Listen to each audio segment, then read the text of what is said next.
오늘 우리 주시는 축복과 능력의 말씀은 열왕기상 18장 16절에서 24절입니다. 함께 읽도록 하겠습니다. 시작. 오바댜가 가서 아합을 만나 그에게 말하매 아합이 엘리야를 만나러 가다가 엘리야를 볼 때에 아합이 그에게 이르되 이스라엘을 괴롭게 하는 자여 너냐?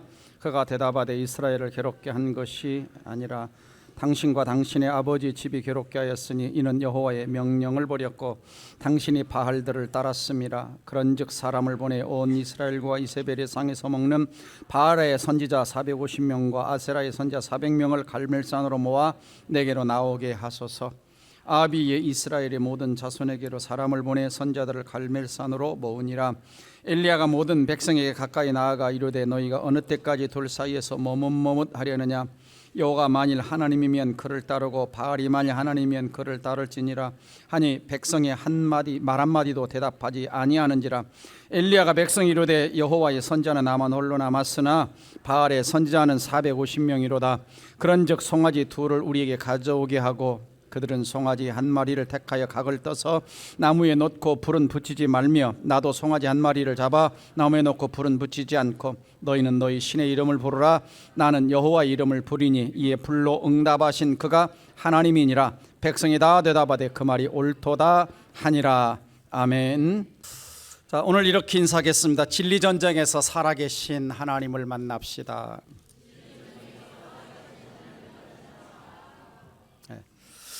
오늘날 교회는 진리에 대한 심각한 위협을 받고 있습니다. 다시 말하면 교회는 진리 전쟁 중이라는 것입니다. 이 땅의 지상의 교회는 전투적 교회라고 부릅니다. 치열한 영적 싸움이 있다는 것이죠. 우리 예수님께서는 이 땅에 이렇게 말씀하셨습니다. 진리를 알지니 진리가 너희를 자유케 하리라. 진리신 예수님은 이 땅에 우리를 영적으로 자유케 하려고, 사단의 속박에서 자유케 하려고, 죄로부터 자유케 하려고 오셨지만 이를 대적하는 사탄은 끊임없이 우리를 공격합니다.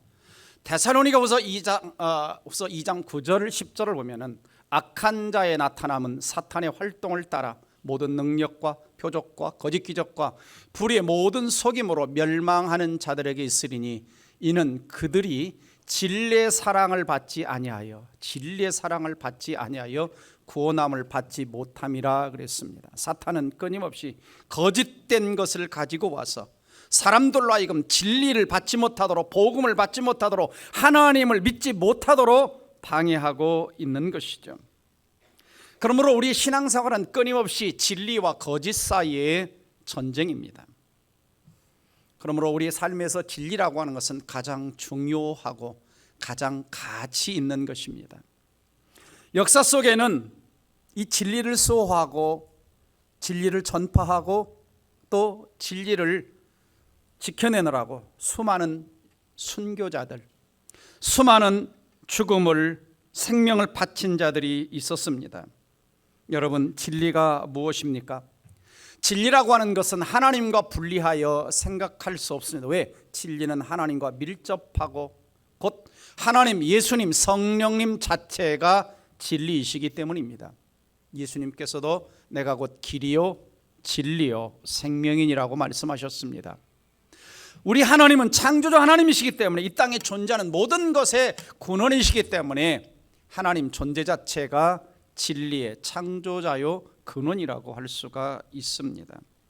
그러므로 하나님의 입에서 모든 나오는 것들이 진리고 하나님 말씀이 진리고 우리를 통해서 세상에 전파되는 복음이 진리라고 할 수가 있습니다. 이 세상에서 그 어떤 존재가 어떤 것이 참이냐 거짓이냐, 어떤 것이 진리냐 아니냐, 이 세상 그 어떤 존재, 어떤 인간이 이것을 완벽하게 구별할 수 있는 존재는 없습니다. 오직 하나님만이 진리의 근원이시기 때문에 하나님만이 모든 것을 정확하게 명확하게 구별하실 수 있으시고 거짓의 한계를 정하실 수가 있는 것입니다. 그러므로 하나님을 거절하는 것, 예수 그리스도를 거절하는 것은 곧 진리를 거절하는 것이고 복음을 거절하는 것은 곧 하나님을 거절하는 것이라고 할 수가 있습니다. 과연 오늘 이 자리에 앉은 저와 여러분, 우리는 진리의 하나님을, 진리의 말씀을, 진리의 복음을 얼마나 내가 확신하고 내 신앙생활 가운데 실천하며 살아가고 있는가라고 하는 것입니다. 우리가 조금만 정신을 차리고 우리 주변을 들여다보면 수도 없이 마치 우리가 숨막힐 정도로 우리를 공격해오는 비진리들이, 거짓들이, 각종 다양한 사상들이 하나님 백성들을, 또 교회를, 성경을 공격해오고 있다는 것입니다. 우리 주변에는 세 부류의 사람들이 있습니다. 첫째는 잘못된 진리를 쫓는 사람들이 있습니다. 우상을 숭배하고 미신을 숭배하고 점을 따라가고, 요즘에 공영방송에서 안타까운 것은 정말 카드점, 점쟁이들, 사주, 관상 이런 것들을 공영방송에서 이제는 막 내놓고 하고 있습니다. 그리고 연예인들은 거기에 또 따라가서 출연해서 맞는가 봐. 아이고 참말로. 자, 이런 세상이. 거기다가 이방 종교들, 그리고 수많은 이단들이 있죠. 이단들도 잘못된 진리를 쫓는 것입니다. 또 두 번째는 진리에 무관심한 사람들이 있고, 세 번째는 진리를 대적하는 사람들이 있습니다. 특별히 포스트 모더니즘, 20세기 후반 21세기의 상대주의, 회의주의, 무신론. 그러니까 무신론도 그냥 무신론이 아니라 진리를 공격하는 무신론, 리처드 도킨스 같은, 그리고 기독교를 말살하고 소멸하는 공산주의 사상들, 이런 것들이 진리를 대적하는 것들이죠. 엄청나게 우리가 인식하든 인식하지 못한 우리를 공격해오고 있습니다. 오늘 성경을 보시면 진리 전쟁이 벌어지고 있는데, 여기 진리 전쟁에 세 부류의 사람이 등장하죠. 여기에도 진리를 확신하지 못하고 머뭇머뭇하는 이스라엘 백성들이 있고, 두 번째는 진리에서 멀어져 바알과 아세라를 숭배하는 아합과 그의 추종자들이 있고, 세 번째는 외롭게 진리를 확신하고 오직 살아계신 하나님을 의지하고 외롭게 진리를 증언하는 엘리야 선지자가 있습니다. 엘리야 선지자가 활동하던 그 시대는 아합 왕의 권력 아래 백성들이 어찌할 줄 모르고 하나님을 제대로 섬기지 못하고 바알과 또 하나님 사이에서 머뭇머뭇하는 백성들이 대다수였습니다. 그리고 또 아합 왕의 권력 아래 이스라엘 나라 안은 온통 바알의 신전들로 가득 채우는 이러한 현상이었죠. 자, 이러한 타락과 부패 속에 있는 어둠의 세상 속에 하나님이 세상의 빛을 밝히시려고 진리 전쟁의 수호자로 한 사람을 세우시는데, 그가 바로 엘리야입니다. 17장 1절을 보시면 어느 날 하나님께서는 엘리야를 불러서 아합 왕에 보내서 이렇게 말합니다. 내가 섬기는 이스라엘 하나님 여호와께서 살아계심을 두고 맹세하노니 내 말이 없으면 수년 동안 비도 이슬도 있지 않으리라 전달을 했습니다. 그런 다음에 하나님은 이 엘리야를 어디로 보내시느냐, 훈련시키기 위해서 그리시네가로 보내가지고 까마귀를 통해서 철저하게 하나님만을 의지하는 훈련을 시키시고, 그런 다음에 사르밧 과부의 집으로 또 보내가지고 기름통에 기름이 마르지 않게 하시면서 하나님이 공급하시고 하나님이 기적이 뭔지, 그리고 그 집에 죽은 아들을 살려내면서 어떤 상황에서도 기적을 행하시는 체험케 하십니다. 뿐만 아니라 3년 동안 그 땅에 하나님 말씀하신 대로 기근이 임하는 것을 보면서 엘리야는 하나님은 말씀하신 대로 행하시는 분이구나, 이것을 체험하죠. 그리고 이스라엘 백성들에게는 그들이 믿는, 의지하는 것이 바알인데, 그 당시 바알은 비의 신, 풍요의 신으로 여겨졌는데 그들의 신이 아무것도 아니라는 것을 증명하는 그런 시간들을 보내게 됩니다. 그럼에도 불구하고 아합 왕과 이스라엘 백성들은 여호와 하나님께 돌아오지 않습니다. 자, 18장 1절로 넘어가서 보면 많은 날이 지나고 그럽니다. 많은 날이 지나고 제3년의 세월이 흘렀어요. 여호와의 말씀이 임해가지고 다시 아합 왕에게 찾아가서 내가 비를 지면에 내릴 것이다라고 전하게 합니다. 그런 다음에 드디어 엘리야와 아합이 만나게 되죠. 오늘 17절 말씀. 아합이 엘리야를 만나러 가다가 17절 아합이 엘리야를 볼 때 아합이 그에게 이르되 이스라엘을 괴롭게 하는 자여 너냐? 여기서 괴롭게 한다라고 하는 것은 곤경에 빠뜨리다는 뜻입니다. 그러니까 이스라엘을 곤경에 빠뜨린 너 엘리야 네가 맞지? 막치 죽일 듯이 말을 하죠. 그러자 엘리야가 이렇게 반문합니다. 18절이죠.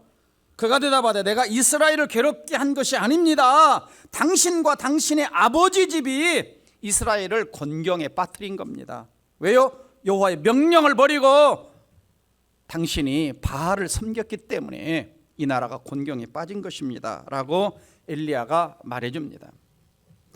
그러자 이때 엘리야는 아합 왕에게 진리 전쟁을 선포합니다. 19절 말씀이죠. 그런즉 사람을 보내 온 이스라엘과 이세벨의 상에서 먹는 바알의 선지자 450명 아세라 선지자 400명을 갈멜산으로 모아 내게로 나오게 하소서 그랬습니다. 850명이죠. 바알의 아니 그 아합 왕의 상에서 먹는다 그랬어요. 그러니까 850명을 850명을 월급을 주면서 먹여 살린 겁니다. 사제들이라고 할 수가 있죠. 850명. 엄청나죠. 엄청나죠. 자, 이때 이제 아합 왕은 하늘의 하나님이 최고 신인지 알고 싶어서 허락을 하죠. 20절입니다. 아합이 이에 이스라엘의 모든 자손에게 사람을 보내 선지자들을 바알과 아세라 선지자들을 갈멜산으로 모았다 그랬습니다. 모았다 그랬어요. 그래서 드디어 이제 진리 전쟁이 시작돼서 사람들이 다 모였습니다. 사람들이 모였는데 백성들도 모였어요. 그래서 이때 이제 엘리야가 백성들에게 21절에서 이렇게 이야기를 하고 있습니다. 엘리야가 모든 백성에게 가까이 나아가 이르되 너희가 어느 때까지 둘 사이에서 하나님과 바알 사이에서 머뭇머뭇 하려느냐. 여호와가 만일 하나님이면 그를 따르고 바알이 만일 하나님이면 그를 따를지니라 하니 백성이 말 한마디도 대답하지 못했다라고 이야기를 합니다. 그러니까 백성들이 머뭇머뭇하고 있는 거예요. 머뭇머뭇. 한 사람 대답을 못했어요.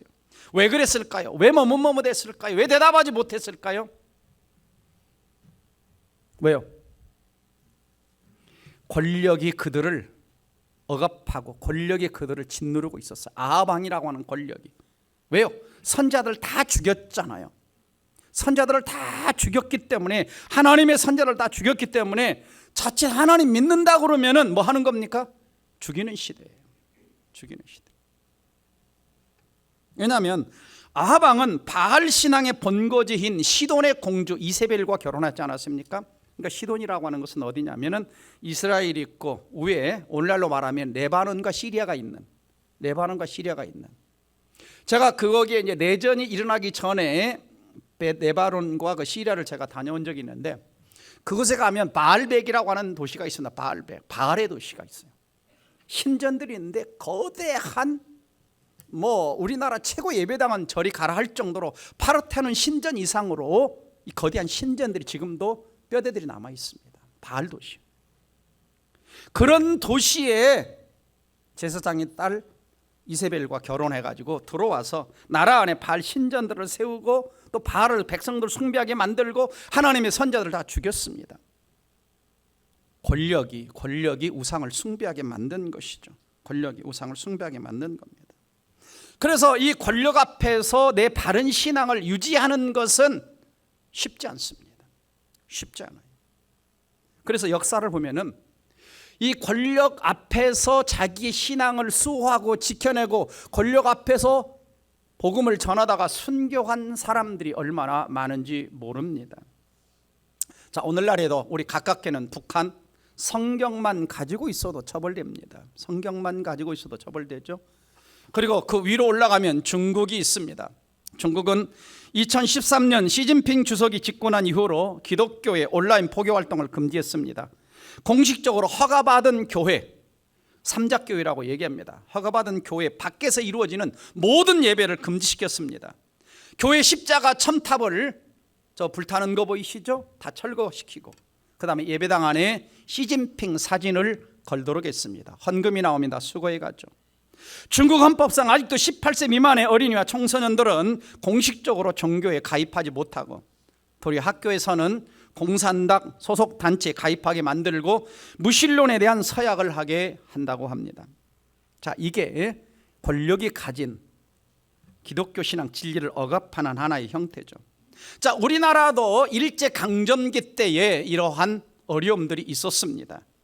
일본 경찰이 신사참배는 종교 의식이 아닌 국민 의례라고 가장하여 교회를 회유했습니다. 가장 먼저 천주교는 1938년 5월 25일 교황 바오로 15세 이름으로 심사참배는 종교적 행사가 아닌 애국적 행사이므로 이를 허용한다. 가장 먼저 천주교에서 신사참배를 허용합니다. 그 다음에 감리교가 1938년 9월 3일 총리사 양주삼 박사 이름으로 신사참배를 결정하고, 할 수 없이 장로교도 1938년 9월 10일 장로교 총회장 홍택희 목사 이름으로 성명서가 발표되었는데요. 신사는 종교가 아니요 기독교 규율을 위반하지 않으므로 신사참배가 애국적 국가의식임을 자각하여 이에 솔선하여 참가한다. 대한예수교 장로회 총회장이 이걸 서명했습니다. 서명했어요. 결국 평양신학교는 폐쇄되었고, 그리고 신사참배를 거부하는 교회들은 다 폐쇄가 되었습니다. 뿐만 아니라 신사참배를 거부하는 손양훈 목사님, 주기철 뭐 수많은 순교자들이 생겨났죠. 여러분, 이렇게 권력의 힘이 때로는 우리로 하여금 하나님을 섬기지 못하게 만들고, 결국 그것은 우상 숭배를 조장하는 것입니다. 그러므로 한 나라의 권력자가 어떤 종교적 성향을 갖는다라고 하는 것은 백성들에게 미치는 신앙이 대단히 중요하다라고 하는 것을 알 수가 있습니다. 뿐만 아니라 권력뿐만 아니라 오늘 우리 주변에는 수많은 진리를 대적하는 엄청난 사상들이 있습니다. 특별히 이제 포스트 모더니즘, 포스트 모던 현대주의죠. 후기 현대주의 사상은 뭐냐? 진리에 관심이 없습니다. 진리에 관심이 없어요. 왜 진리 하나님을 믿어야 하는지 추구하지도 않습니다. 뿐만 아니라 세상의 수많은 철학과 여러 종교들은 무차별적으로 기독교의 진리를 공격합니다. 그래서 이 시대 사람들은 자신의 개인의 영성을 중요시 여겨서 절대 진리를 따라가지 않습니다.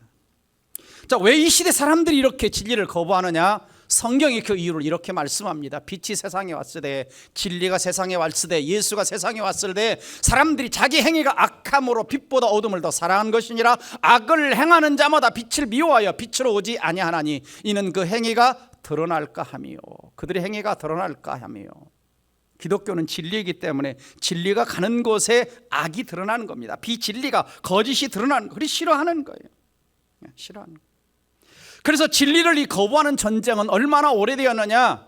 전쟁 중에서 가장 오래된 전쟁입니다. 창세기 3장 1절에 뱀이 여자에게 물어 이르되 하나님이 참으로 너희에게 동산 모든 나무의 열매를 먹지 말라 하시더냐? 진짜냐? 하나님 말씀하신 게 진짜냐? 그거 가짜야. 자, 여기서부터 진리 전쟁이 시작됩니다. 진리를 거짓 것으로 하나님의 진리를 바꾸는 공격이 시작된 거죠. 공격이. 그 이후로 끊임없이 역사하는 진리와 거짓, 빛과 어둠, 선과 악, 끊임없이 이러한 전쟁이 계속적으로 오늘날까지 휘몰아치고 있는 것입니다. 특별히 18세기에서 20세기 사상은 뭐냐? 모더니즘이라고 합니다. 모더니즘, 이성주의, 합리주의. 그래서 이건 뭐냐면 이성을 통해서, 인간의 이성을 통해서 어떤 절대적 진리에 도달할 수 있다는 믿음을 가진 것이 이성주의죠. 그런데 그렇게 됐습니까? 아니에요. 결과는 이성을 군중 속에서 제대로 움직이지 못했어요. 그리고 이제 20세기가 되면서 엄청난 무기의 발전과 제1차 세계대전을 통해서 엄청난 사람들이 죽음을 통해서 인간의 이성의 결과가 이거냐? 라고 하면서 이성의 문제, 모더니즘이 깨지기 시작을 했습니다. 그래서 이 문제를 비판하게 등장한 것이 뭐냐? 바로 포스트 모더니즘이라고 하는 다원주의와 상대주의가 역사 속에 새로운 사상으로 등장을 하는 것이죠. 자, 다원주의라고 하는 것은 뭐냐면은 다양성을 인정하는 거예요. 종교의 다양성도 인정하고 사상의 다양성도 인정하고 개인의 다양성도 인정하고 다 존중해 주자. 다 존중해 주자. 예를 들면 종교 다원주의라고 하는 건 뭐냐면 수년 전에 부산 백스코에서 WCC 그러니까 기독교 교회 협의회가, 전 세계 기독교 협의회가 모여서 모임을 하는데 불교 다 와라, 이방 종교 다 와라, 여러 마다가지고 우리가 하나다, 종교를 다 하나, 비진리를 수용하는 거예요. 잘못된 겁니다. 이게 종교다원주의예요. 뿐만 아니라 종교다원주의와 이 다원주의에 같이 가는 것이 상대주의입니다. 그래서 상대주의는 같은 맥락을 가지고 있는데 절대적이며 유일한 진리 혹은 기준은 존재하지 않는다. 절대 진리는 존재하지 않는다. 그러니까 성경을 부인하는 겁니다. 하나님을 부인하는 거예요. 어떤 개인, 공동체, 상황에 따라 다양한 진리의 기준이 존재한다. 네가 참이라고 생각하면 너도 참이고, 너도 참이라고 생각하면 너도 참이고, 서로 간섭하지 말라. 개인주의. 자, 이 다원주의에서 파생되어 나오는 것 중에 하나가 뭐냐면 막시즘과 파시즘, 사회주의와 공산주의, 그리고 신학적 자유주의입니다. 신학적 자유주의. 이런 것들이 파생되어 나왔죠. 자, 파시즘이라고 하는 것은 극단적 민족주의를 말합니다. 이탈리아 무솔리니를 비롯해서 이것이 독일의 히틀러에로 가가지고 반민족주의, 반유대주의, 그리고 인종차별주의, 우생학이 추가되어서 결국은 600만 명의 유대인들을 학살합니다. 이 파시즘의 사상에서 나치즘이 나왔죠. 뿐만 아니라 막시즘 사회주의 사상은 뭡니까? 유물론을 추구하죠. 신의 존재를 부정하는 무신론입니다. 그래서 종교는 인민의 아편이라고 말합니다. 종교를 소멸하고 군사를 동원해서 교회를 다 없앴습니다. 이것이 구소련 시대에 일어났던 일들이죠. 그런데 이런 것들이 사람들에게 희망을 가져다 주지 못했습니다. 그러자 생겨난 것이 네오막시즘이라고 하는 신마르크스주의가 생겨나는 거죠. 공산주의가 쇠퇴되고 와해되면서 그 시대를 이끄는 사상이 되지 못하자 막시즘의 분파로 등장한 것이 네오막시즘입니다. 자, 이들은 원래 있었던 그 막시즘 사상, 유물론 사상, 무신론 사상에다가 휴머니즘을 여기다 첨가시키는 겁니다. 휴머니즘. 막시즘의 휴머니즘을 첨가시켰는데 그들이 주장하는 휴머니즘에서 등장하여 내세운 용어들이 뭐냐? 잘 들어보세요. 인권, 평등, 평화, 나눔, 섬김, 정의, 소수자 인권 보호, 이런 단어들이 거기서 나왔는데 원래 사용하는 이 단어들과 이것을 왜곡되게 사용을 합니다. 그래서 이러한 단어를 사용해서 사회적 혼란을 조장하게 만들고 그들이 원하는 새로운 질서를 만들어가는 것이죠. 여러분, 사탄은요, 정면으로 과거에 핍박도 하지만 사탄은 진리를 대적하기 위해서 기독교를 탄압하는 새로운 사상과 질서들을 가지고 공격해 오는 것입니다. 그래서 네오막시즘 사상에 기반하여 나온 것 중에 하나냐, 소수자 인권 보호가 나오는 것이 바로 동성애 차별금지법 안에 있는 동성애가 거기서 파생되어 나온 것입니다. 결국 서구 사회가 이러한 네오막시즘에 대응하지 못해서 차별금지법이 통과되고 평등법이 통과되어 동성애뿐만 아니라 동성결혼을 인정하게 되고 가정과 결혼의 개념이 무너졌습니다. 독일에서는 동물 매춘과 인간 매춘이 운영되고 일부 유럽 국가에서는 합의한 부모 자녀 간의 성관계도 합법으로 규정을 하고 있습니다. 우리나라에도 이런 사상들의 영향으로 5번이나 국회에서 차별금지법 내의 동성애 이것을 통과시키려고 하다가 아직 우리나라는 통과되지 않았죠. 미국 교회는 동성애가 통과될 때에 교회가 아무도 반대하지 못했고 지금 미국 장로교 같은 데서 동성애 목사들을 안수해 주고 있습니다. 동성 결혼을 주례해 주고 있습니다. 얼마나 이 비진리가 교회를 공격해 들어오고 있는지 모릅니다. 그래서 포스트모더니즘에 생겨난 포스트모더니즘의 사상의 핵심은 뭐냐? 진리를 확고부동함을 무시합니다. 절대 진리를 무시해요. 그 다음에 객관주의보다 주관주의를 더 좋아합니다. 무슨 말입니까? 성경의 진리는 객관적 진리입니다. 그대로 받아들이는 거죠. 근데 주관적이라는 것은 내 개인의 생각이 옳다는 겁니다. 그러니까 내 생각이 이리 갔다 저리 갔다, 그래서 확실성이 없는 거예요. 그래서 불확실성의 시대인 겁니다. 불확실성의 시대, 미래가 불안한 거예요. 그리고 모더니즘 시대는 이성을 중시하고 논리적인 걸 중시했는데 이게 깨졌어요. 전쟁으로. 그러다 보니까 이성적이고 논리적을 늘 의심하는 시대가 이 시대 사람들의 생각입니다. 그러니까 이 시대 속에 나 홀로 사는 사람들의 생각. 우리나라도 나 홀로 가구가 거의 48%, 거의 인구의 반이 나 홀로 가구가 됐습니다. 지금 나 홀로 가구. 간섭하지 않아. 나만의 세계, 나만의 생각, 나만의 어떤 공간. 자, 교회는 이러한 사상들에 대해서 싸우는 전쟁의 한가운데 있습니다. 과연 우리는 얼마나 이러한 영적 전쟁에 준비가 되어 있는가라고 하는 것입니다. 오늘 많은 한국교회가, 많은 크리스찬들이 세상의 생존 경제 속에서 살아남느라 무엇을 먹을까, 무엇을 마실까, 무엇을 입을까 생존 경쟁 싸우느라 세상과 비진리와 악의 세력과 싸울 정신조차 갖지 못하고 허덕이며 살아가는 사람들이 너무 많은 시대가 되었습니다. 현실주의주의 시대, 실용주의 시대, 자기만이 살아남는 시대가 되어버리고 말았습니다. 그래서 우리는 너무 헛된 곳에 그냥 부부싸움 하느라고, 가정싸움 하느라고, 그냥 교회끼리 교회 내부에서 싸움 하느라고 너무나 에너지를 많이 소진하고 있습니다. 우리는 오늘 우리의 신앙의 색깔을 분명히 하지 않으면 안 됩니다. 성경의 진리에 확고히 서서 하나님이냐 재물이냐, 하나님이냐 세상이냐, 하나님이냐 우상이냐 할 때 우리는 이스라엘 백성들처럼 머뭇머뭇하지 말고 바른 진리의 편에 서서 이것이 진리요 살아계신 하나님이라고 우리는 단호하게 외칠 수 있어야 합니다. 왜냐하면 우리 하나님은 양다리 걸치는 걸 싫어하세요.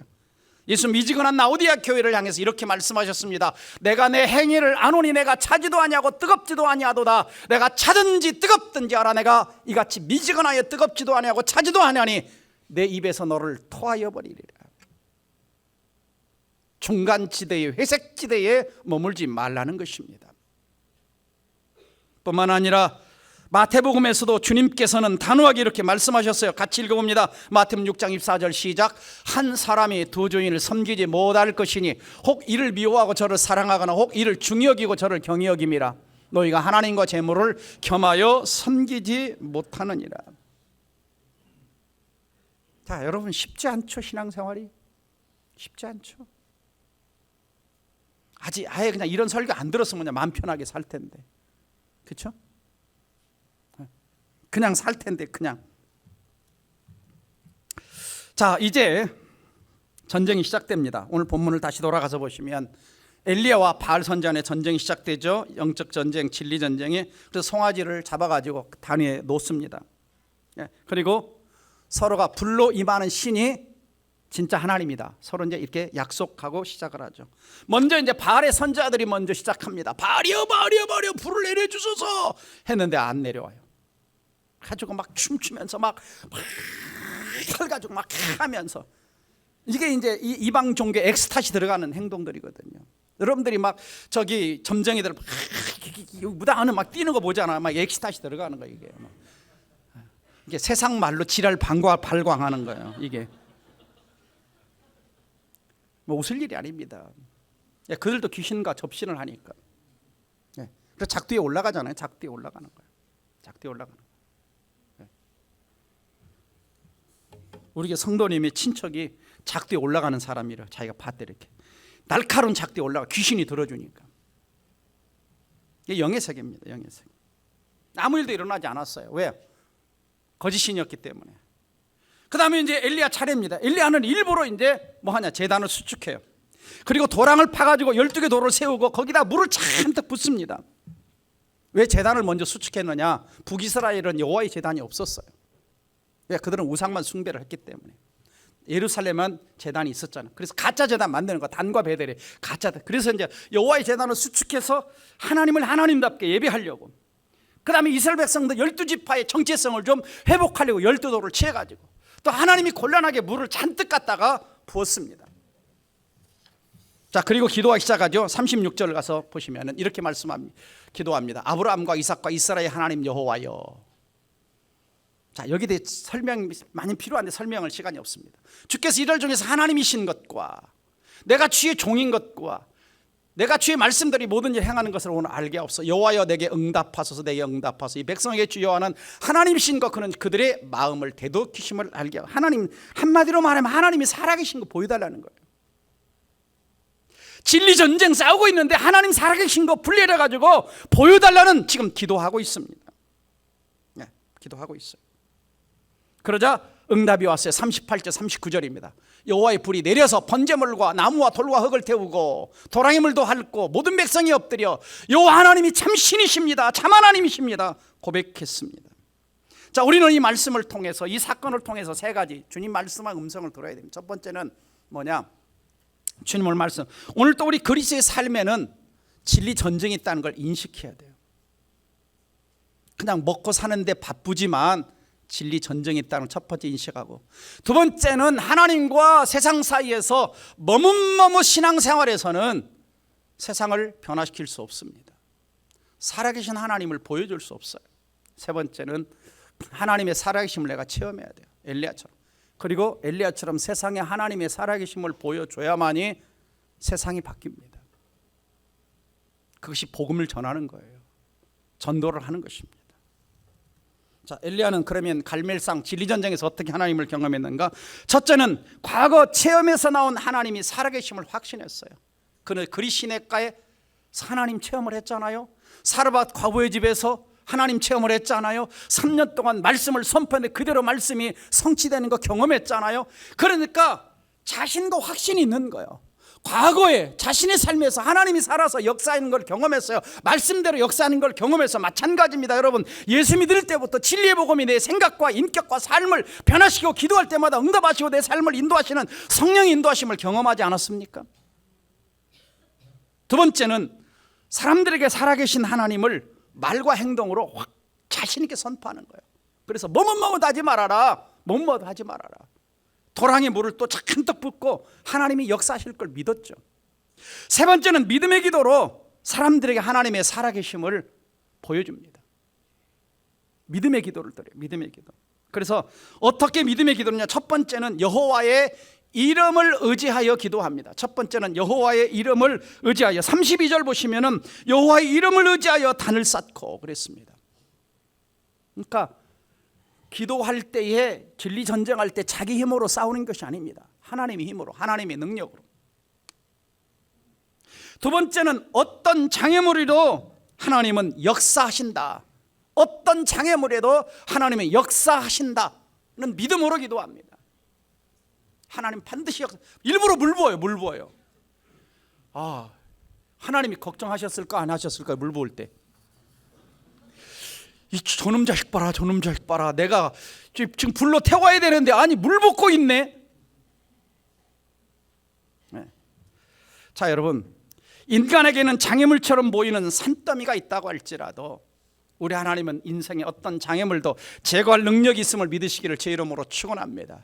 하나님이 계시면 850대 1 게임이 안 됩니다. 기드온이 전쟁할 때 13만 5천 명 300명 가지고 싸우는 거예요. 하나님의 싸움은 숫자의 싸움이 아닙니다. 능력의 싸움입니다. 숫자의 싸움이 아니에요. 그래서 성경은 상대주의가 아니고 민주주의가 아니고 절대주의입니다. 절대주의. 100명이 진리가 아니라고 투표해도 진리가 바뀌는 것은 아니에요. 절대주의입니다. 그래서 궁극적으로 우리 인생에 어떤 문제가 있든 어떤 상황이 됐든 의사가 뭐라고 하든 내 상황이 얼마나 커 보이고 어렵든 문제 해결자는 궁극적으로 누구냐? 하나님이십니다. 궁극적으로 문제 해결자는 하나님이에요. 의사가 뭐라고 말했든 내 상황이 얼마나 어렵든 그걸 도와주시는 궁극적인 해결자는 누구냐? 하나님이신 걸 믿으시기를 주의 이름으로 축원합니다. 자, 고린도후서 1장 20절을 그래서 같이 읽어보겠습니다. 고린도후서 1장 세 번째 먼저 들어가서 먼저 앞에. 자, 세 번째는 하나님의 그래서 약속의 말씀을 붙들고 기도하죠. 주의 말씀대로 이 모든 일을 행하는 걸 오늘 알게 없었어. 그러니까 자기 개인적인 생각으로 그렇게 하는 게 아니에요. 말씀 붙들고 하는 거예요. 말씀 붙들고. 자, 고린도후서 1장 20절 같이 읽습니다. 시작. 하나님의 약속은 얼마든지 그리스도 안에서 예가 되니 그런즉 그로 말미암아 우리가 아멘하여 하나님께 영광을 돌리게 되느니라. 그렇죠. 하나님 말씀은 진리죠. 하나님이 진리죠. 그러면 하나님 모든 말씀을 예습니다. 아멘입니다. 왜? 100% 하나님이 하시니까. 네. 그래서 우리가 아멘할 때 그 역사가 나타나고 기적이 일어나고 하나님의 영광을 받으시는 것입니다. 그래서 엘리야는 기도한 결과 불로 응답하신 하나님을 경험하고 이스라엘 백성들은 모두가 다 여호와 하나님만이 참 신이다라는 고백을 하게 되었습니다. 그리고 엘리야는 진리전쟁에서 승리하고 40절 말씀 가서 보면은 모든 거짓 선자들, 바알 선자들을 냇가로 내려가서 다 죽입니다.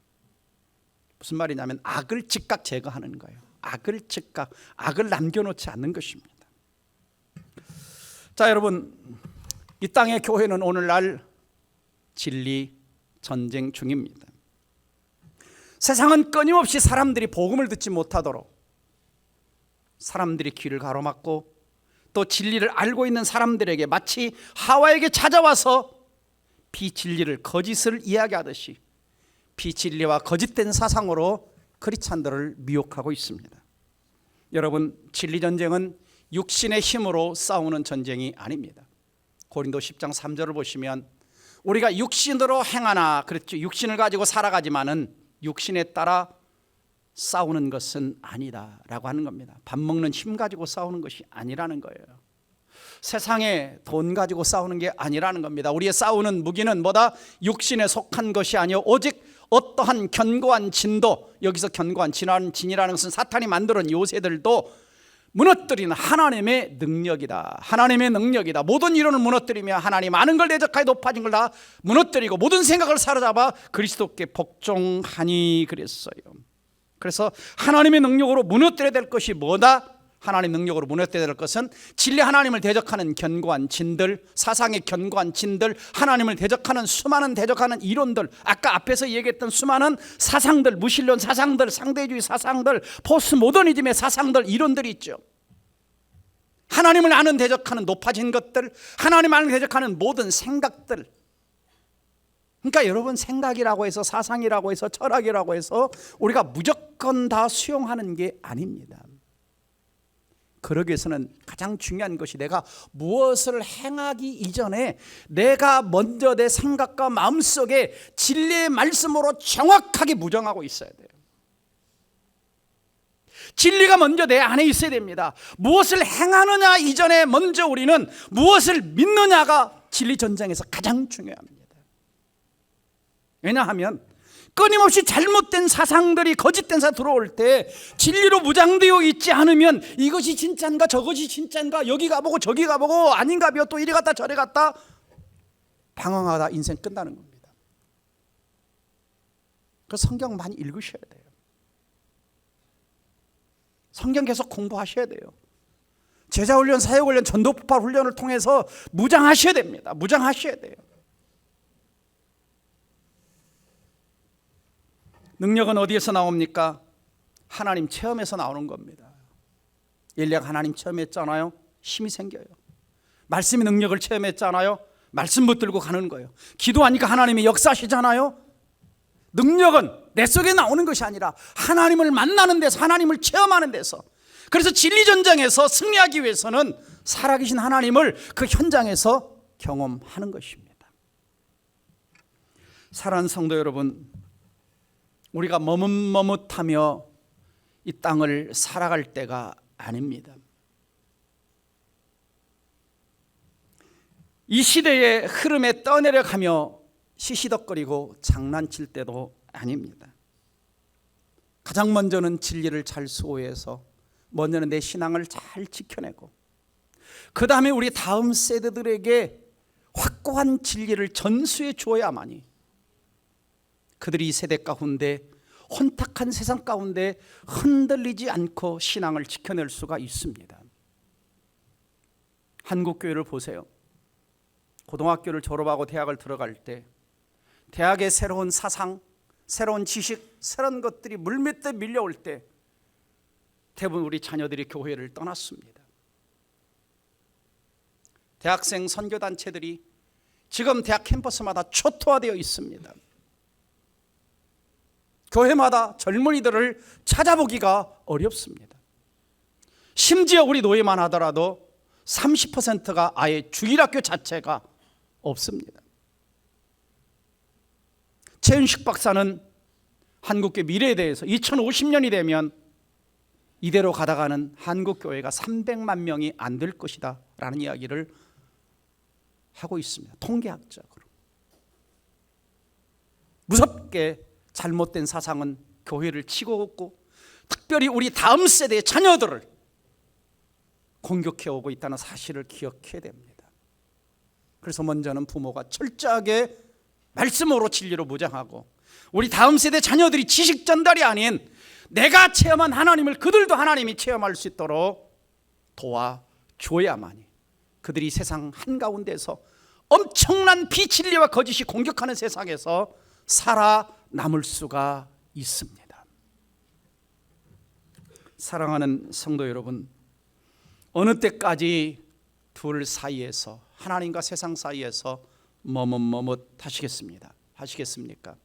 마지막으로 존 메가더 목사님의 이야기를 듣고 마치도록 하겠습니다. 같이 읽어봅니다.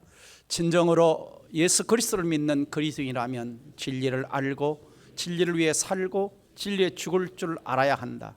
진리를 위해 부름을 받았다면 기꺼이 자신의 생명을 진리를 위해 바칠 준비를 해야 한다.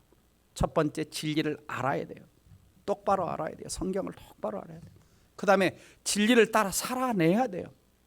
그리고 세 번째는 진리와 싸움에서 피 터지는 전쟁에 뛰어들어야 됩니다. 왜냐하면 이 전쟁은 내가 하지 않으면 내가 당하고 내 자녀가 당하고 무너지는 겁니다.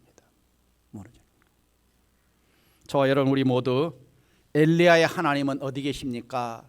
찾지만 말고 진리전쟁에서 승리하여 살아계신 하나님을 이 세상에서 보여주는 이 시대 하나님의 엘리야들이 되기를 주의 이름으로 축복합니다. 기도하겠습니다. 사랑하는 성도 여러분, 우리는 수비만 하고 있어서도 안 됩니다. 생존만 해서도 안 됩니다. 더군다나 머뭇머뭇해서는 더더욱 안 됩니다. 또 불확실한 신앙을 가지고 살아서도 안 됩니다. 금년 주제가 뭡니까? 살아계신 하나님을 만나 세웁니다. 내 현장에서, 내 일터에서, 내 직장에서, 치열한 영적 전쟁터에서 하나님이 일하시는 것, 그래서 철저하게 말씀을 붙들어야 됩니다. 하나님이 전신갑주로 무장해야 됩니다. 왜? 나도 살아남고 내 자녀 다음 세대도 살려내고 우리 미래가 밝기 위해서는, 잠들어 있어서는, 무기력하게 앉아 있어서는 아무것도 세상을 바꿀 수 없습니다. 기도하십시오. 이 말씀 붙들고 먼저는, 첫째는 내가 진리 위에 확고하게 서는 훈련된 자가 되게 해 주옵소서.